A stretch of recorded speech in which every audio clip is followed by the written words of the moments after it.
Hello guys, welcome back to my channel. आज हम इस वीडियो में आपके साथ शेयर करने वाले हैं कि किस तरीके से हम सलवार में मोहरी लगा सकते हैं, वो भी बिना झोल के। बहुत आसान सी ट्रिक है और थोड़ा भी झोल नहीं आएगा क्योंकि झोल आने की वजह से बार बार मोहरी को निकालना पड़ता है। तो बिगिनर्स के लिए वीडियो बहुत ज़्यादा फ़ायदेमंद है। तो चलिए स्टार्ट करते हैं मोहरी बनाना।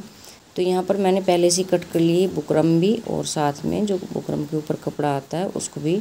यहाँ पर जो मेरी बुकरम है या फिर फोम है, फोम भी बहुत पतली सीट में आ रही है तो बिल्कुल बुकरम का ही काम करती है। तो 2 इंच की है और जो मैंने कपड़ा यूज किया है वो 3 इंच का है, क्योंकि आधा इंच नीचे की साइड से बुकरम के ऊपर फोल्ड हो जाएगा और आधा इंच हमारा सलवार के साथ अटैच हो जाएगा। तो 3 इंच का कपड़ा चाहिए अगर हम 2 इंच की मोहरी बना रहे हैं। तो ये दोनों मोहरी मैंने एक साथ ही कट कर लिया, जिससे कि एकदम सेम पीस कटे और टाइम की भी बचत होती है। तो उसको बाद में हम बीच से कट कर लेंगे। इसके ऊपर पहले कपड़ा अटैच करते हैं। तो आप जो हमारा फोम पीस है उसको इस तरीके से कपड़े के ऊपर रख दीजिए। आधा इंच का ही मार्जिन आपको दबाना, इससे ज़्यादा की ज़रूरत नहीं होती है। और बिल्कुल फिनिशिंग के साथ आपकी जो है मोहरी बनेगी और सीधी सिलाई आप इसके ऊपर लगा दीजिए।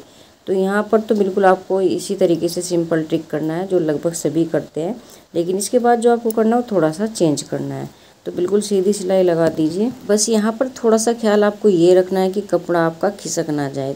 आधा इंच इधर बचना चाहिए और आधा इंच हमें जो है सिलाई में दबाना चाहिए। बस इस चीज़ का ख्याल करते हुए आपको एक सीधी सिलाई लगा देनी है। तो हमारी यहाँ पर जो फोम सीट है उसके ऊपर कपड़ा अच्छे से लग गया। जो एक्स्ट्रा कपड़ा है मैंने कट कर दिया। तो देखिए बिल्कुल ये सिलाई सीधी लग गई है, कहीं पर भी थोड़ा झोल नहीं आया और ना ही कपड़ा इधर उधर निकला है। तो अब हम इसको बीच से कट कर लेंगे। तो देखिए दोनों जो हमारी मोहरियाँ हैं अलग अलग हो गई है। अब इनको हम सलवार के ऊपर अटैच करेंगे। तो इसके लिए हमें सलवार का पीस लेना है, पहले से रेडी मैंने करके रखा हुआ है।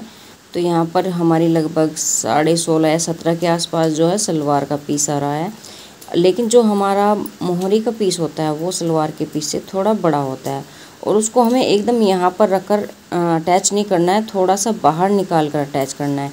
क्योंकि जब हम उसको फोल्ड करेंगे तो फिर अगर हमने उसको नीचे से अटैच किया है बिल्कुल जहाँ से सलवार शुरू होती है, तो वो फिर वहाँ पर ऊपर जाकर झोल करेगा जब हम उस पर तिरछी सिलाई लगाएंगे। तो इसके लिए पहले ही थोड़ा सा जो हमारा फोम का सीट है जो हमने तैयार किया उसको थोड़ा सा बाहर निकाल लीजिए, 1 से 1.5 इंच के लगभग। तो इतना ही हमने पहले ही एक्स्ट्रा लिया है फोम सीट को। तो फोम सीट आपको बिल्कुल सलवार के पीस के बराबर नहीं रखनी है, 1.5 से 2-2.5 के लगभग आपको थोड़ी एक्स्ट्रा रखनी है।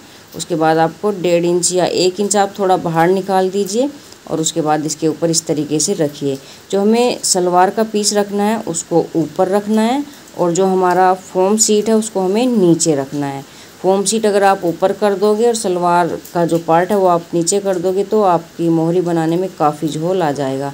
तो इसके लिए आपको दोनों जो हमारे सीधे पार्ट है उनको अंदर की साइड रखना है और नीचे और ऊपर की साइड दोनों हमारी जो उल्टी साइड है वे हो जाएंगी। उसके बाद आप इसको इस तरीके से रखिए जैसे मैं आपको वीडियो में दिखा रही हूँ, पूरा ध्यान से देखिए। तो जो हमारा 1 से 1.5 इंच मैंने कपड़ा बाहर की साइड छोड़ा है, उसके बाद से जो है हमारा हमने सलवार का पीस रखा। यहाँ पर हमारे जो सलवार का पार्ट है और मोहरी का पार्ट है, दोनों जो उसके सीधे पार्ट है अंदर की साइड है, दोनों आपस में मिले हुए हैं। उसके बाद जो उल्टी साइड है दोनों बाहर की साइड है। बस इस तरीके से आपको रखना है और उसके बाद या तो आपको फिंगर से ही पहचान पड़ जाएगी कहाँ तक बुकरम आ रही है, तो उसकी सीध में आपको सिलाई चलानी है। अगर इस तरीके से आपको पहचान नहीं हो रही है तो आप इस तरीके से मिल्टन चौक से निशान लगा दीजिए। बिल्कुल आपको जो हमारी बुकरम है या फिर फोम है जो भी आप यूज कर रहे हो उसके बिल्कुल जस्ट मिला के आपको सिलाई चलानी है, ना तो उसके ऊपर चढ़ानी है और ना ही उससे ज़्यादा दूर चलानी है। तो बिल्कुल उससे टच करते हुए आपको जो है मशीन चलानी है। तो इस तरीके से निशान लगा दीजिए तो आपको और भी आसान हो जाएगा, आप एक ही बार में उसको आराम से कर पाएंगे। उसके बाद आप उसको बिल्कुल सीधा रख के इस तरीके से पिन भी लगा सकते हैं अगर आपको दिक्कत हो रही है, कपड़ा आपका खिसक रहा है। कई बार होता है कि कॉटन का पीस नहीं होता है, दूसरे कपड़े होते हैं जो ज़्यादा चिकने होते हैं, स्लिप होते हैं, तो आप इस तरीके से पिन लगा लीजिए। अदरवाइज़ पिन लगाना बहुत ज़्यादा अच्छा होता है। इस तरीके से पिन लगाकर वो आप बड़ी आसानी से सीधी सिलाई लगा दीजिए। इस सीधी सिलाई को कंप्लीट करने के बाद जो पिन हमने लगा के रखे हैं वे पिन आपको निकाल देना है, क्योंकि यहाँ पर हमें मोहरी को पलटना है। तो यहाँ पर पिन हमने निकाल दिए। उसके बाद हमने सलवार को उल्टा करके रख लिया और मोहरी को उसके ऊपर फोल्ड कर दिया है। दूसरी साइड को आपको उसको फोल्ड कर देना। तो यहाँ पर देखिए कितना कितना कपड़ा बाहर की साइड निकला हुआ है। तो इस चीज़ का जो फ़ायदा है हमें यहाँ पर मिलने वाला है। तो यहाँ पर जब हम मोहरी को आपस में जॉइंट करेंगे तो वो फिर झोल बिल्कुल नहीं आएगा। तो यहाँ पर देखिए ये हमारा उल्टा पीस है और जो हमारी मोहरी का है वो भी यहाँ पर ये उल्टा ही पीस हो जाएगा। तो हमने इसको पलट दिया है। इसके बाद आपको इधर से सिलाई नहीं लगानी है, पीस को फिर से आपको सीधा करना है। जो हमारा सलवार वाला पार्ट है उसको फिर से आपको सीधा कर लेना है। यहाँ पर आपको ध्यान देना है जो हमारा जॉइंट कपड़ा है, यानी कि जहाँ पर हमने मोहरी और सलवार को एक साथ जॉइंट किया है, वो पार्ट आपको जो हमारी फॉर्म सीट है उसके ऊपर रखना है। इसके नीचे आपको नहीं दबाना है, इसके ऊपर ही रखना है। इसके बाद देखिए इस तरीके से आप इसको पलट लीजिए और जो हमारा सलवार वाला पार्ट है उसको ही आपको फिर से ऊपर करना है, यानी कि इसको पलट के नहीं रखना है।